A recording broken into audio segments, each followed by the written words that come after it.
મલ્લિકાર્જુન ખડગે કોંગ્રેસના અધ્યક્ષ બન્યા બાદ પ્રથમ વખત આજે 2 દિવસીય કોંગ્રેસ વર્કિંગ કમિટીની બેઠક આયોજિત થઈ છે। હૈદરાબાદમાં આયોજિત આ બેઠકમાં કોંગ્રેસના વરિષ્ઠ નેતાઓ લોકસભા ચૂંટણી લઈને રણનીતિ પર મંથન કરશે। 2024ની લોકસભા ચૂંટણી માટે વિપક્ષી ગઠબંધન ઇન્ડિયાની રચના બાદ આ પ્રથમ કોંગ્રેસ વર્કિંગ કમિટીની બેઠક છે। આ વર્ષના અંતમાં મધ્યપ્રદેશ, છત્તીસગઢ, રાજસ્થાન, તેલંગાણા અને મિઝોરમમાં વિધાનસભા ચૂંટણી છે। કોંગ્રેસ અધ્યક્ષ મલ્લિકાર્જુન ખડગેની અધ્યક્ષતામાં હૈદરાબાદમાં આયોજિત કોંગ્રેસ વર્કિંગ કમિટીની બેઠકમાં સોનિયા ગાંધી અને રાહુલ ગાંધી સહિતના પાર્ટીના વરિષ્ઠ નેતા ઉપસ્થિત રહેશે। લગભગ 90 લોકોને બેઠક માટે આમંત્રિત કર્યા છે, જેમાંથી 6 લોકોએ વ્યક્તિગત કારણોસર ઉપસ્થિત રહેવામાં અસમર્થતા દર્શાવી છે। રવિવારે બેઠક બાદ સાંજે સોનિયા ગાંધી સહિતના વરિષ્ઠ નેતાઓ જનસભા પણ સંબોધિત કરવાના છે।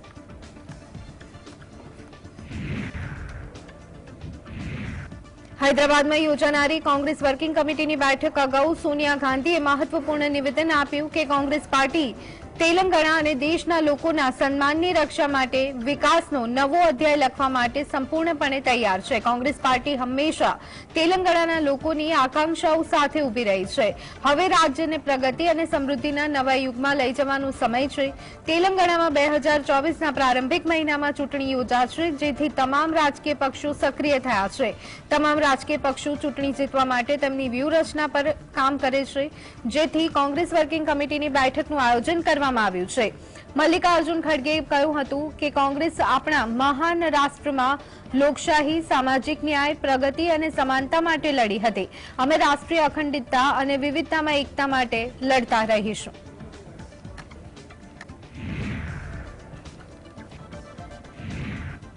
Air chief marshal V R. ચૌધરીએ જણાવ્યું હતું કે MiG-21, MiG-23 અને MiG-27 સહિત MiG શ્રેણીના અન્ય એરક્રાફ્ટની જગ્યા લાઇટ કોમ્બેટ એરક્રાફ્ટનો ઉપયોગ કરાશે। તેમણે જણાવ્યું કે MiG શ્રેણીના વિમાનોને મેદાનમાં ઉતારતા પહેલા આપણે સુનિશ્ચિત કરવું જરૂરી છે કે આપણી પાસે પૂરતી સંખ્યામાં LC એરક્રાફ્ટ ઉપલબ્ધ હોવા જોઈએ। અમે લગભગ 100થી વધુ એરક્રાફ્ટ માટે વાતચીત કરી રહ્યા છીએ।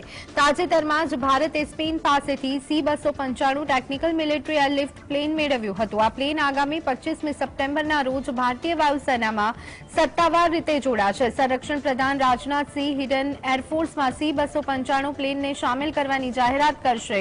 તે ડ્રોન શક્તિ કાર્યક્રમમાં ડ્રોનની વિશેષતાઓ અને કાર્યશૈલી દર્શાવવામાં આવશે। The LCA was designed from the ground up to be a replacement for the large MiG-21 and MiG-23, MiG-27 fleet that we had. With the phasing out of all these aircraft, it is essential that we have adequate numbers of the LCA class of aircraft in our inventory.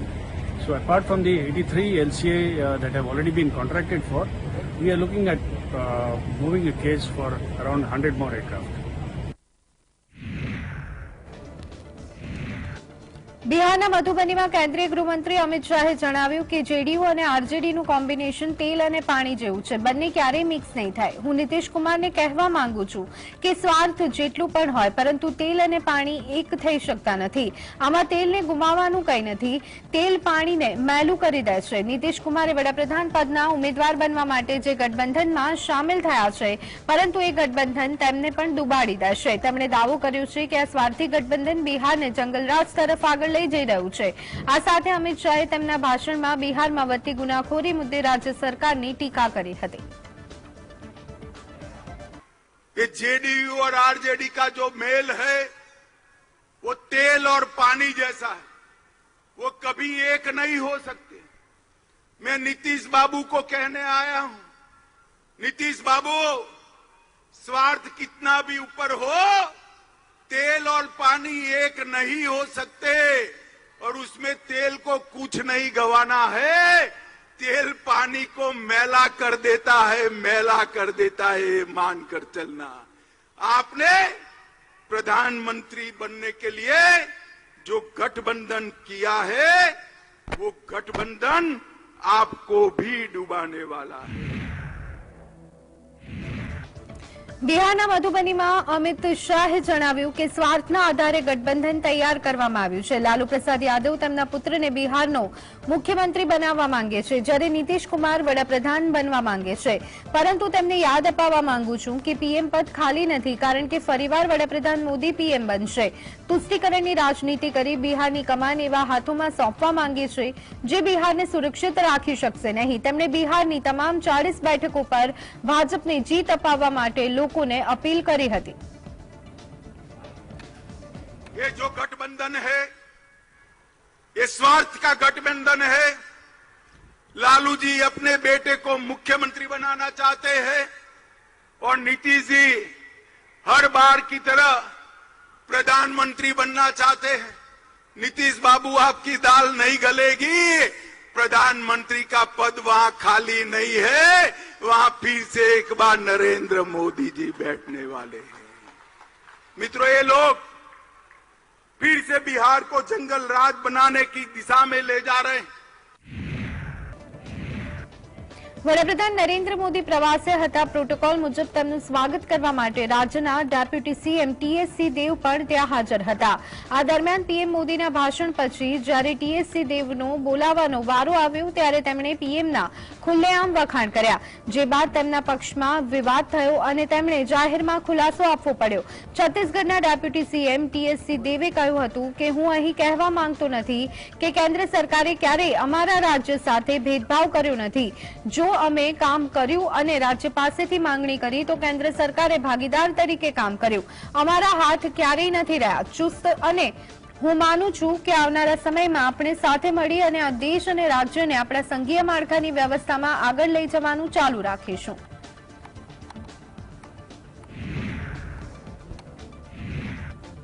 કેન્દ્રીય મંત્રી પ્રહલાદ જોશીએ વિપક્ષી ગઠબંધનને ઘમંડી ગઠબંધન ગણાવ્યું હતું. આ મામલે કોંગ્રેસ સાંસદ શશી થરૂરે વળતો પ્રહાર કર્યો. તેમણે કહ્યું કે તેમનામાં સત્તાનો ઘમંડ સ્પષ્ટ દેખાઈ રહ્યો છે.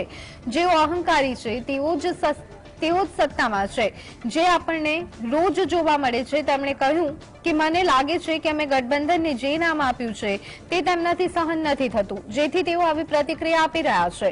બંધારણમાં આપણા દેશના બંને નામોનો ઉલ્લેખ છે, તેમાંથી કોઈ એકનો ઉપયોગ કરવો એમાં શું માનતો હોઈ શકે. લોકસભાની ચૂંટણીની તારીખોને લઈ અને શશી થરૂરે કહ્યું કે અમને અપેક્ષા છે કે ચૂંટણી યોગ્ય સમયે થશે. હજુ તે માટે 6 થી 9 માસનો સમય છે. જો કે શક્યતા એ પણ છે કે સરકાર ચૂંટણી વહેલી કરાવી શકે છે, જેથી અમારે જલ્દીમાં જલ્દી તૈયાર થઈ જવાની જરૂર છે.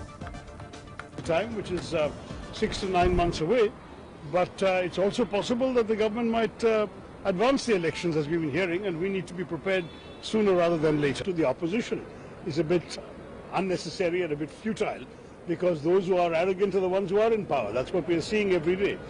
I think that clearly the name we have given the alliance has got under their skin, and that's why they are reacting in this exaggerated way. કોંગ્રેસના નેતા પવન ખેરાએ પીએમ મોદીના ગ્લોબલ નેતાઓની રેટિંગમાં આગળ આવવા મુદ્દે આખરી પ્રતિક્રિયા આપી. તેમણે કહ્યું કે જ્યારે કોઈ પક્ષ આ યુક્તિઓનો ઉપયોગ કરે છે ત્યારે આપણે સમજવું જોઈએ કે આગળ શું થવાનું છે. તે વૈશ્વિક નેતા બન્યા અને યુકે છોડી દીધું. પીએમ ઋષિ સુનક પાછળ. ત્યારે ઋષિ સુનક સાથે ચૂંટણી લડવાની જરૂર નથી. તમે યુએસ પ્રમુખ જો બિડેન અને યુક્રેન પીએમ ઋષિ સુનક સાથે કેમ સ્પર્ધા કરી રહ્યા છો? શા માટે યુએસ પ્રમુખ જો બાઇડન અને યુકેના પીએમ ઋષિ સુનક સાથે સ્પર્ધા કરવાની જરૂર પડી રહી છે? આ તેમની વચ્ચેની ઘબરાહટ દર્શાવે છે. इस तरह के हथकंडे अपनाती है ना, तो समझ लीजिए कि उनको समझ में आ गया है क्या होने वाला है. ग्लोबल लीडर बन गए साहब, और ऋषि सुनक को पीछे छोड़ दिया. चुनाव आपका ऋषि सुनक से नहीं होना, चुनाव आपका इस देश की जनता से होना है. वोटर इस देश की जनता है. ऋषि सुनक के वहां के लोग नहीं आपको वोट देने आ रहे. अभी आपने उनका सम्मान किया, आपने तमाम अतिथियों को बुलाया और वो अभी घर पहुंचे, उनका वो उतरा भी नहीं होगा जेटलैग. आप उनका अपमान कर रहे हो कि साहब हमारे नरेंद्र मोदी जी तो ऋषि सुनक से भी आगे हो गए और जो बाइडेन से भी आगे हो गए. હૈદરાબાદમાં કરપ્ટ વર્કિંગ કમિટીના પોસ્ટર વાયરલ થવા બાબતે વાત કરતા કોંગ્રેસના નેતા પવન ખેડાએ દાવો કર્યો છે કે કવિતાના પરિવારમાં ભ્રષ્ટાચાર મુદ્દે સમજૂતી કરવામાં આવી છે. તેમણે ગંભીર આરોપ લગાવતા કહ્યું છે કે હૈદરાબાદમાં કવિતાના ભાઈ દ્વારા ભ્રષ્ટાચાર આચરવામાં આવે છે, જ્યારે તેલંગાણાની જવાબદારી તેમના પિતાની છે. આ સાથે તેલંગાણાના બહારના ક્ષેત્રમાં આચરવામાં આવેલા ભ્રષ્ટાચારમાં કે કવિતા સંડોવાયેલા છે. કવિતા ચિંતિત છે કે જો તેઓ ચૂંટણી હારી જશે તો તેમના ભાઈ અને પિતા तेलंगाना बाहर भ्रष्टाचार करवानो विचार है. परेशान है. हमें मालूम है उनका एक इंटरनल सर्वे हुआ, अभी पिछले हफ्ते उसका रिपोर्ट आई. जिसने सर्वे किया वो थोड़ा बेचारा दोस्ती यारी में उसने कहीं हमारे साथियों से भी शेयर कर लिया. हमें समझ में आ गया कि अब हमारे खिलाफ टिप्पणियां आएंगी. उस सर्वे में नंबर 1 पे कांग्रेस पार्टी है, नंबर 2 पे बीआरएस है, नंबर 3 पे बीजेपी. तो हम उसी दिन से समझ गए थे कि अब हमले हम पर करेंगी. करने दीजिए. हमारा चुनावी डेरा और चुनावी कैंपेन तो बहुत पहले से शुरू हो गया, आपको अब दिख रहा है. ये सीडब्ल्यूसी पूरी रणनीति तय करेगी, किस तरह से चुनाव किन मुद्दों पर लड़ा जाएगा इसको तय करेगी. कविता उन्होंने तो स्पष्ट रूप से ये कह दिया कि ये कांग्रेस वर्किंग कमेटी में करप्ट वर्किंग कमेटी है. ये कविता मैं आपको बताता हूं उनके बारे में, ये चलाना लेकिन इसको जरूर के कविता जी के परिवार में एक समझौता हुआ. हैदराबाद के भीतर जो भ्रष्टाचार होता है वो तो उनका भाई करेगा, तेलंगाना में जो भ्रष्टाचार होता है वो पिता करेंगे, और तेलंगाना के बाहर का जिम्मेदारी जो है वो के कविता को सौंपी गई है. आपको मालूम है लिकर्स के महोत्सव आपने देखा.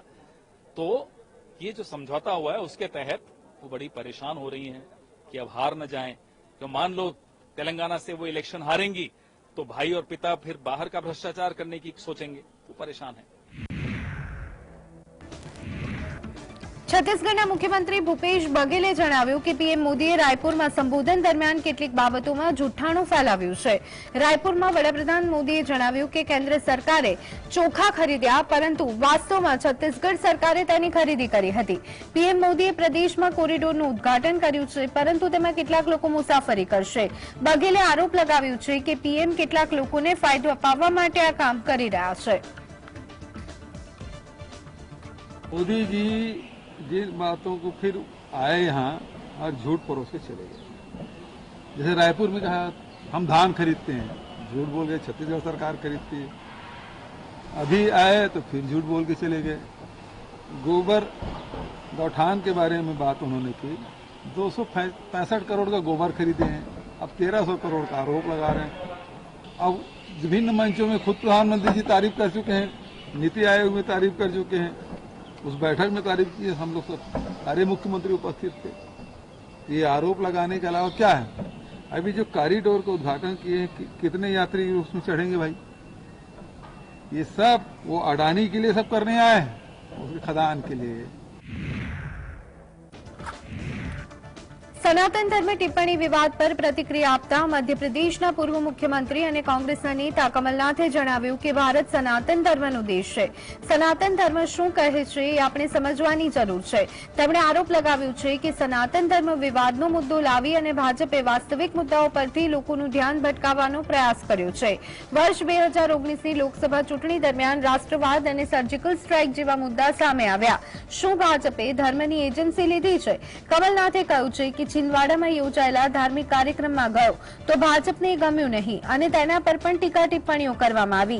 આગામી 3 મહિનાના સમયગાળામાં ભાજપ ધ્યાન ભટકાવવાનો ભરपूर પ્રયાસ કરશે. भारतीय जनता पार्टी का प्रयास क्या है? ध्यान बोलना. अब सनातन धर्म की कंट्रोवर्सी ले आओ. आपको याद है 2019 के चुनाव में राष्ट्रवाद, सर्जिकल स्ट्राइक,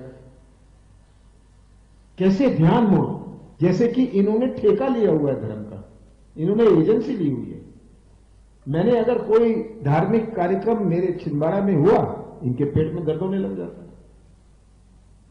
हम मंदिर जाते हैं अपनी भावनाओं से जाते हैं. हम मंदिर धर्म को राजनीतिक मंच पर नहीं लाते और लाना भी नहीं चाहिए. कैसे धार्मिक विवाद हुए, ये इनका प्रयास रहेगा, ताकि जो मूल्य बातें हैं, जो असली बात है, उससे वो चर्चा से हट जाए. કોંગ્રેસ અધ્યક્ષ મલ્લિકાર્જુન ખડગેએ જણાવ્યું કે દેશમાં મોટા પરિવર્તનની જરૂર છે અને તેની શરૂઆત તેલંગાણાથી થશે. સીડબ્લ્યુસીની બેઠકમાં કોંગ્રેસના નેતા રાહુલ ગાંધી, સોનિયા ગાંધી, પ્રિયંકા ગાંધી સહિત તમામ વરિષ્ઠ નેતાઓ હાજરી આપી હતી અને 5 રાજ્યમાં યોજાનારી ચૂંટણી અંગે ચર્ચા કરી હતી. રાજસ્થાન, મધ્યપ્રદેશ, છત્તીસગઢ, તેલંગાણા કે મિઝોરમ હોય, તમામ લોકો વર્તમાન સરકારથી કંટાળી ગયા છે, જેથી હવે પરિવર્તનની જરૂર છે. તેમણે દાવો કર્યો કે ડિસેમ્બરમાં યોજાનારી ચૂંટણીમાં કોંગ્રેસ પાર્ટી 80 બેઠકો પર જીત મેળવશે.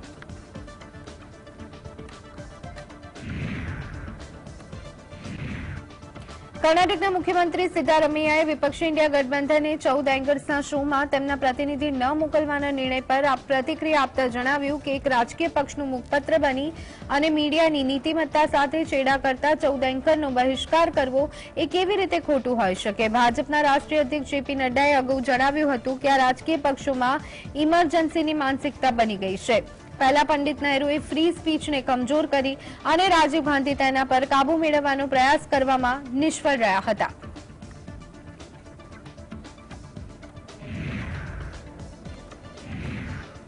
આંધ્રપ્રદેશના પૂર્વ મુખ્યમંત્રી અને પિતા ચંદ્રબાબુ નાયડુની ધરપકડ વિશે વાત કરતા તેમના પુત્ર નારા લોકેશે જણાવ્યું કે રાજ્ય સરકાર સત્તાનો દુરુપયોગ કરી અને ઈમાનદાર વ્યક્તિઓને જેલમાં ધકેલી રહી છે. ચંદ્રબાબુ નાયડુના કિસ્સામાં પણ કંઈક આવું જ બન્યું છે. આંધ્રપ્રદેશની સરકાર ચંદ્રબાબુ નાયડુ સામે નાણાકીય ગેરરીતિ પુરવાર કરી શકી નથી. સ્કિલ ડેવલપમેન્ટ પ્રોજેક્ટને લગતા તમામ દસ્તાવેજ અને પુરાવા મારી પાસે છે. આ પુરાવાને હું કોર્ટમાં રજૂ કરીશ. તેમણે કહ્યું કે ન્યાયમાં વિલંબ થઈ રહ્યું છે, પરંતુ ચંદ્રબાબુ નાયડુ નિર્દોષ બહાર આવશે અને ભ્રષ્ટાચારમાં સંડોવાયેલા ન હોવાની સાબિતી પણ તેઓ આપશે. 45 વર્ષની રાજકીય કારકિર્દીમાં તેમના ગેરરીતિના ગંભીર આરોપ તેમની પર ક્યારેય લાગ્યા નથી. The government of Andhra Pradesh has not been able to establish any money trail to Mr. Naidu. The state government has used its absolute power to put him behind bars, and that is what has happened. See, justice is being delayed, but justice cannot be denied. Mr. Naidu will come out clean, and he will stand as a standing example for an uncorruptible politician. સનાતન ધર્મના ચાલી રહેલા વિવાદ વચ્ચે કેન્દ્રીય મંત્રી અનુરાગ ઠાકુરે કોંગ્રેસ પર હવે બંધારણનો નાશ કરવાનો આક્ષેપ મૂક્યો. અનુરાગ ઠાકુરે કહ્યું કે કોંગ્રેસના નેતાઓ રાહુલ ગાંધી અને સોનિયા ગાંધી એવા લોકોને મંજૂરી આપે છે જેઓ બંધારણનો નાશ કરવા માંગે છે. કેટલાક લોકો દેશના વિકાસથી ખુશ નથી, જેથી તેઓ બંધારણનો નાશ કરવા માંગે છે. રાહુલ ગાંધી અને સોનિયા ગાંધીએ તેમની પાર્ટીના કેટલાક નેતાઓને આમ કરવાની પરવાનગી આપી દીધી છે. બંધારણ મુજબ કોઈ પણ ધર્મને અપમાનિત કરવા કોઈનો પણ અધિકાર નથી.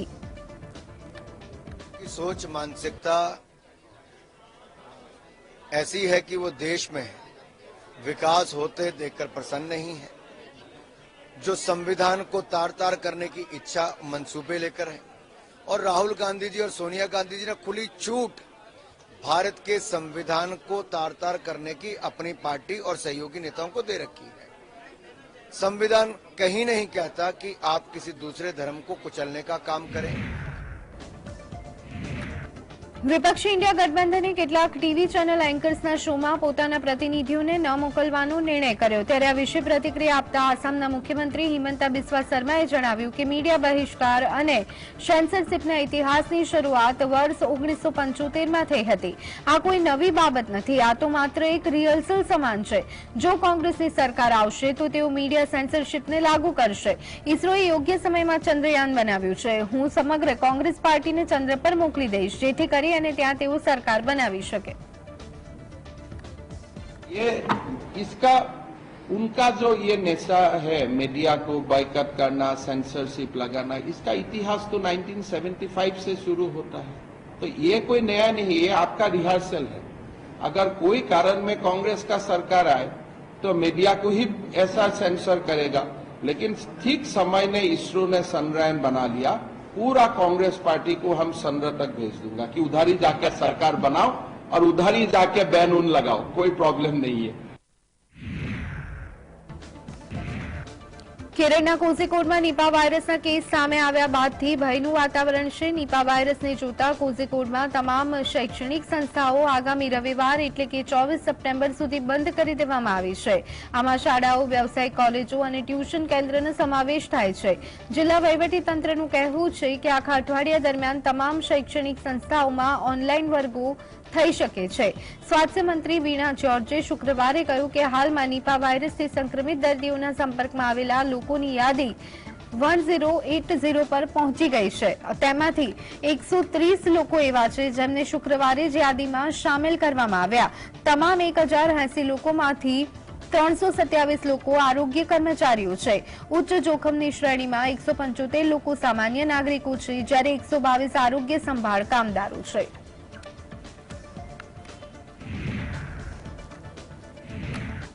પશ્ચિમ બંગાળમાં સત્તારૂઢ તૃણમૂલ કોંગ્રેસના સાંસદ ડેરેક ઓબ્રોયને દિલ્હી પોલીસ પાસે વિરોધ પ્રદર્શન કરવા પરવાનગીની માંગ કરી છે. કોંગ્રેસ સાંસદે તેના પત્રમાં જણાવ્યું છે કે પશ્ચિમ બંગાળના 50,000ના મનરેગા કામદારો 30 સપ્ટેમ્બરથી 4 ઓક્ટોબર 2023 સુધી આંદોલન કરશે, જેથી રાત્રિ રોકાણ માટે ટેન્ટ, પંડાલ અને અન્ય જરૂરી વ્યવસ્થા કરવા વિનંતી કરી છે. જો કે મનરેગા કામદારોના આંદોલન રાજકીય પક્ષોમાં ચર્ચાસ્પદ બન્યું છે. આ દરમિયાન ટીએમસી ચીફ મમતા બેનર્જી 12 દિવસ સ્પેનના પ્રવાસે છે, જેથી તેઓ વિદેશી કંપનીઓને પશ્ચિમ બંગાળમાં રોકાણ કરવા પ્રેરિત કરે તેવી સંભાવના છે. મમતા બેનર્જીએ કહ્યું કે તેઓ ક્રિસમસ 2023 પહેલા ઉત્પાદન શરૂ કરવા માટે મેન્યુફેક્ચરિંગને પશ્ચિમ બંગાળમાં સ્થળાંતરિત કરવા ખાનગી સંસ્થાઓ સાથે ભાગીદારી કરશે, જેના સંદર્ભમાં તેઓએ સ્પેનમાં કંપનીના અધિકારીઓ સાથે બેઠક પણ કરી હતી.